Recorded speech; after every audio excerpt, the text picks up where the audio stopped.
Dans la matinée du jeudi 13 juillet, le cœur du député national Chéribin Okende est retrouvé sans vie à bord de son véhicule sur la route des poids lourds, dans le nord-est de Kinshasa.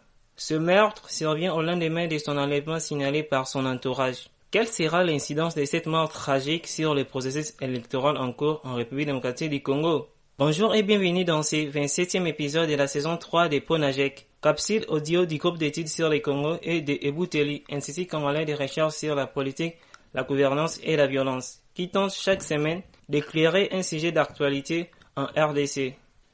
Je suis Grégoire Kilocho, fellow au pilier politique d'Ebouteli. Nous sommes le vendredi 14 juillet 2023. La mort de Chéribin Okende suscite une vague d'émotions, d'indignation et de condamnation au sein de l'opinion publique et de la classe politique.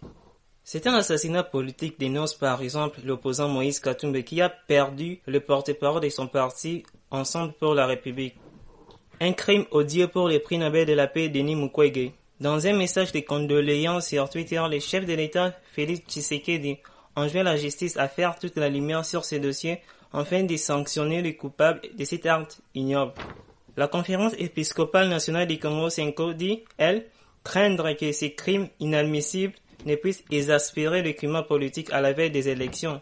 Cette mort tragique d'une personnalité politique survient en effet dans un contexte politique très agité. Arrestation des acteurs politiques de l'opposition, restriction des libertés publiques, discours d'intimidation. Elle soulève la question de la sécurisation des acteurs politiques au cours du processus électoral déjà enclenché et risque de renforcer la méfiance entre les parties prenantes envers le processus électoral en cours.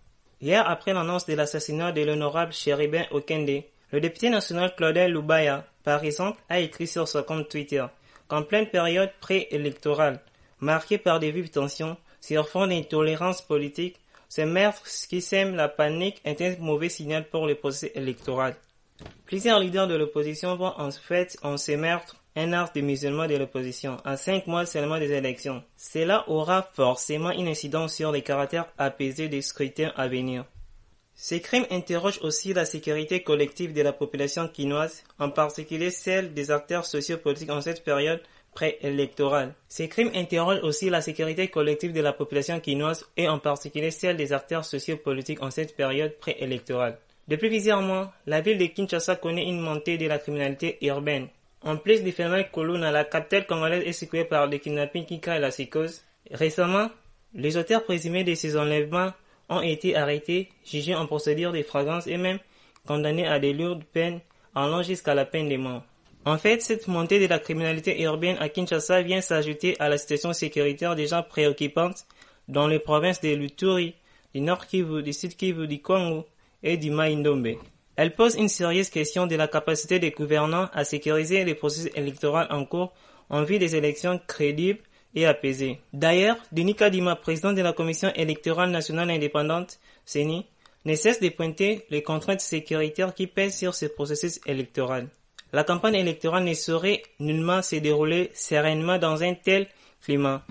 Pour rappel, Chéribin Okende a démissionné en décembre 2022 du gouvernement pour manquer sa loyauté à son parti qui avait claqué la porte de l'Union sacrée de la nation, coalition au pouvoir. En attendant la suite des enquêtes sollicitées par les autorités pour des élections inclusives, libres, crédibles, transparentes et apaisées, il devient urgent que les autorités compétentes s'investissent réellement dans la création d'un climat de confiance entre les parties prenantes aux élections. D'ici là, vous pouvez rejoindre notre fil WhatsApp pour recevoir Ponajek chaque vendredi sur votre téléphone en envoyant GEC ou Ebouteli au plus 243 894 110 542. Au prochain épisode.